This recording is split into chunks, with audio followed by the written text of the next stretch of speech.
भने पुल पुलेसा बाटो भन्यो तर तपाईँहरूको जीवनमा तपाईँहरूको जीवनयापनमा त्यसले सहजीकरण गरेन, त्यसले तपाईँलाई सकारात्मक महसुस गराएन भने त्यो विकास होइन, त्यो भ्रम मात्र हो। त्यही कारणले गर्दाखेरि हामीले त्यसमा छुट्टै भूमिका खेलेका छौँ। म त्यो जोड्न चाहन्छु, हामीले कृषि र पर्यटनलाई एकदमै उच्च स्थानमा राखेर काम गऱ्यो भने इलामलाई मात्र होइन देशको आर्थिक स्थितिलाई एकदमै सुधारोन्मुख बनाउन सक्छौँ हामीले। त्यसका लागि मैले प्रतिनिधि सभा र समितिको बैठकमा पटक पटक कुरा उठाएको छु। अहिले मैले लिस्टमा त तपाईँलाई भनिहालेँ, विकासे हामीले रोड पुल पुलेसाको लागि थुप्रै बजेट छुट्याएको छु। त्यसलाई कार्यान्वयन गर्नुको लागि म खुद यहाँ बाटो नाप्नदेखि लिएर बाटो पुरा भएको छ कि छैन, पुरा भएको बाटोलाई मैले यो राम्रोसँग गुणस्तरीय बनाएको छ कि छैन भनेर पनि हेर्न आएको छु। यो एउटा कुरा हो। दोस्रो कुरा भनेको तपाईँहरू सबैजनालाई पनि अलिअलि भित्र होला, हाम्रो जनप्रतिनिधिहरू भोट जितेर जान्छन्, भेट्न आउँदैन, यहाँ कहिले पनि आफ्नो ठाउँमा टेक्दैन भने मैले त्यसलाई पनि यो पालि चिरेर गएको छु।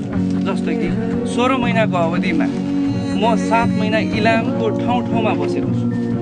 इलामको मैले जनप्रतिनिधिसँग भेटेको छु, त्यहाँ टोलमा गएर तपाईँहरू जस्तो अभिभावकहरूलाई मैले भेटेको छु, तपाईँहरूको सल्लाह सुझाव लिएर म केन्द्रमा गएर बजेट छुट्याएको छु। यो भनेको अर्थात् के हो त भन्दाखेरि मैले 16 महिनाको अन्तरालमा 7 महिना जति इलामेली परिवारसँग मैले बिताएको छु। अनि हामीले भन्न मिल्छ होला त प्रतिनिधि आएन भनेर, त्यो पनि मैले चिरेर गएको छु। तेस्रो नम्बरमा भनेको तपाईँहरूलाई अलिअलि भित्र अहिले लाग्दो होला के त भन्दाखेरि होइन यो पार्टीले दबाएर यहाँ हाम्रो जनप्रतिनिधिहरू जनताको आवाज बोल्दैन भन्ने एउटा ठुलो आक्षेप लागेको छ हामीलाई। तर इलामले त्यो यस्तो उदाहरण पेश गरेको छ, हामीले प्रतिनिधि सभा र समितिको बैठकमा जहिले पनि जनताको आवाज बोलेको छ।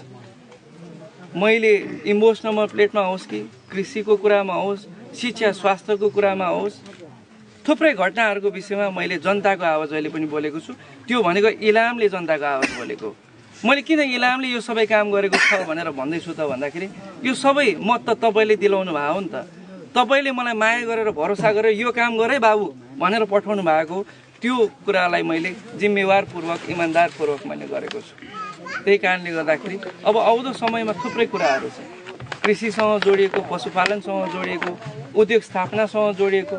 अब फेरि हामीले यहाँ तपाईँहरूलाई थुप्रैजनाले आएर के भन्छ होला भने म उद्योग स्थापना गर्छु, म कृषि क्रान्ति ल्याउँछु, यो सबै भनेर भन्नुहुन्छ होला, तर त्यो भने सहज भन्ने चाहिँ छैन। हाम्रो काम भनेको नीति तथा कानुन निर्माण गर्ने हो। त्यो नीति कानुन बनाइरहँदाखेरि तपाईँहरूको कृषि, तपाईँको पशुपालन, उद्योग स्थापना गर्नेदेखि लिएर त्यसको बिउदेखि बजारसम्मको जे कुरा हुन्छ त्यसमा कानुनी त्रुटि कहाँ छ, तपाईँहरूको